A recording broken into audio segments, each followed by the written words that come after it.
ចា Hello សួស្តីដល់អ្នកគ្នាចាកាលពីវីដេអូនោះហ្នឹងគឺខ្ញុំពិតជាខុសដល់អ្នកគ្នាខ្លាំងមែនទែនដែលខ្ញុំបានប្រាប់ដល់អ្នកគ្នាថាបន្តនៃការស្រឡាញ់ចិត្តតែម្នាក់ឯងទៀតតែវាព្រោះសូម្បីតែនេះខ្ញុំក៏ស្រឡាញ់ចិត្តតែម្នាក់ឯងដូចគ្នាដែរចឹងមួយសារនេះគឺយើងនិយាយពាក់ព័ន្ធអំពីចង់គួយយានយកម្ដងវិញអ្នកគ្នាមកថាបើចង់គួយយានអីចឹង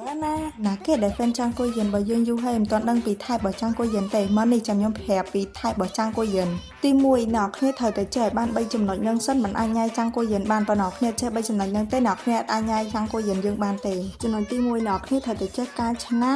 កំមិចកំម៉ាប់ដាក់ចង់គួយយានបានចង់គួយយានឆ្លាញ់អ្នកគ្នាតែអ្នកគ្នាការឆ្នះហ្នឹងត្រូវតែមើលកលៈទេសៈដែរ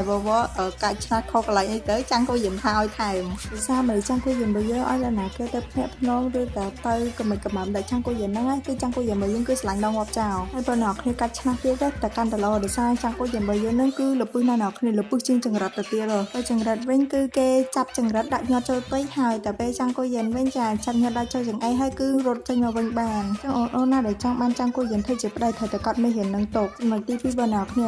ត្រូវតែមានចំណុចជឿជាក់បងអ្នកគ្នាហើយនឹងចំណុចពី confidence បងអ្នកគ្នាជឿជាក់ហើយអាចបង្ក្រាបយ៉ាងបូវិនបានអានឹងហើយជាចរិតដែលយ៉ាងបូវិនបើយើងគឺស្រឡាញ់បំផុតបងអ្នកគ្នាមានចំណុចតែ confidence របស់ខ្លួនឯងនិងចំណុចជឿជាក់បងអ្នកគ្នាទេអ្នកគ្នាអាចយកឡាយកងបងអ្នកគ្នាធ្វើជាប្តីបានហើយចំណុចទី3បងអ្នកគ្នាចង់ញ៉ាយចង់គួយយានបានណាអ្នកគ្នាត្រូវតែឆ្លងកាត់អំពីហាន់រួយយើងសិនចឹងបងអ្នកគ្នាចង់ញ៉ាយចង់គួយយានបានអ្នកគ្នាត្រូវតែឆ្លងកាត់ហាន់រួយបើយើងសិនបងអ្នកគ្នាអញញ៉ាយចង់គួយយានបានអ្នកគ្នាត្រូវតែវាយប្រពន្ធដើមឬក៏ថាឲ្យប្រពន្ធដើមសិនបងអ្នកគ្នាអាចយកប្តីគេមកបានចង់និយាយប្រាប់អ្នកគ្នាថាឆ្លងមួយរួយនោះសរសៃហាន់រួយបើយើងគឺវាយប៉ោងភ្នែកចាអត់អីទេអ្នកគ្នាឲ្យតែអ្នកគ្នាមានសមវិធាននៅក្នុងខ្លួនណាអ្នកគ្នាហាន់រួយអាចវាយអ្នកគ្នាបានទេហើយបើអ្នកគ្នាចេះភាពកំកំមឬសមវិធាននៅក្នុងខ្លួនទេអ្នកគ្នានៅតែបន្តការស្រឡាញ់គេតែម្នាក់ឯងជាមួយនឹងខ្ញុំទៀតទៅ